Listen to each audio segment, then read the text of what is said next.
Earlier, I spoke with South Carolina Congressman Trey Gowdy about Benghazi, Obamacare, and Edward Snowden.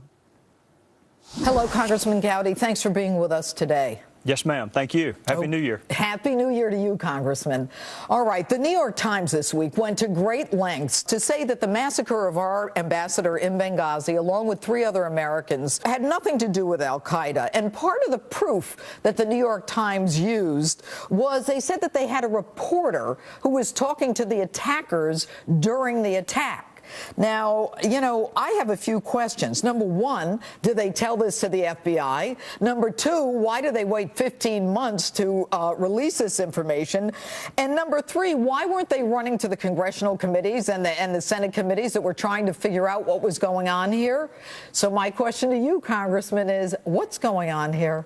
I don't know. I've got more questions than I do answers, having read that article, that exhaustive article, Judge, including how many attackers were there? Of the universe of attackers, of that number, how many did you talk to? How many cited the video as the impetus behind the attack? And what did you do to cross-examine or corroborate the information that you were given? Because up until 2 weeks ago, Susan Rice was the only person on the planet who thought a video had something to do with our attack, and now that number has increased by 100%. It's gone from 1 to now 2. Well, and you know, it's interesting when you say, you know, did you cross-examine your people regarding this information that you now come out 15 months later and say is so important? Their own newspaper reporters contradicted what this latest story is. Do you think that this whole thing about, oh, it's not al-Qaeda, kind of just fits in with the Hillary, oh, what difference does it make, and the 2014 elections, the 2016 presidential election? Well, here's what I do know. Go back to when Benghazi happened. What was the narrative? At every rally, right after the president said, if you like your health insurance, you can keep it, what did he say? Osama bin Laden is dead and al-Qaeda is on the run. So what would happen if our fellow citizens knew that al-Qaeda really wasn't on the run? In fact, they were walking to the front gate of our facility in Benghazi, getting ready to kill our ambassador, 3 other fellow Americans, and set it on fire. How would that have impacted the election? I don't think it would have helped the president in 2012. It's not going to help Democrats in 2014. And the fact that her name, Hillary Clinton's name, was never mentioned in this exhaustive treatise on Benghazi.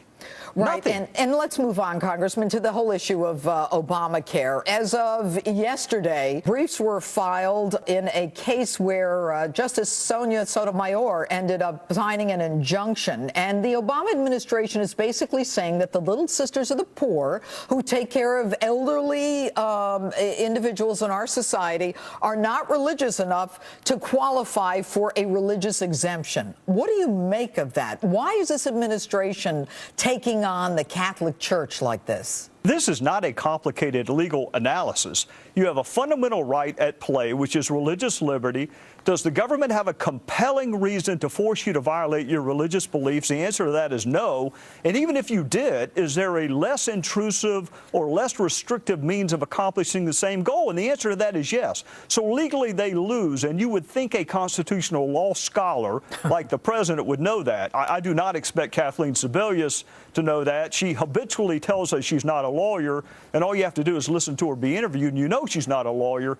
But the president is supposed to be a legal scholar, which tells me this is not about the law. It's about politics. They want us to have to come on television and explain why contraception may be a great idea, even free contraception may be a great idea. You can't force people to violate their religious beliefs and provide it. They want us to carry the burden of persuasion for political reasons. But whoever carries the burden is really, to me, not as important as you've got the White House taking on the Little Sisters of the Poor.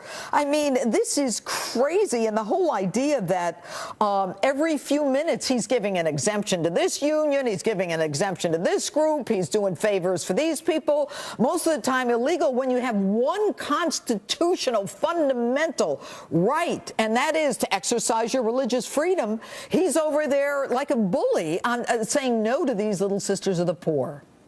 Well, the last time this administration went before the Supreme Court on a religious liberty case was Hosanna Tabor. It was 9-0 against the administration.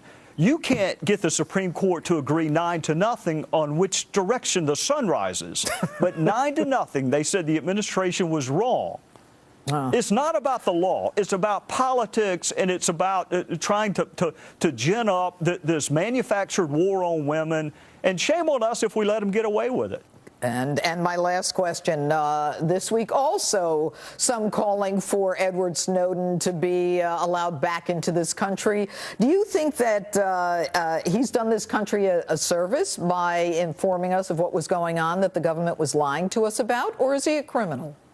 Both. Our country has a rich history of civil disobedience. In fact, most of my heroes have engaged in civil disobedience. The issue then becomes, do you face the music?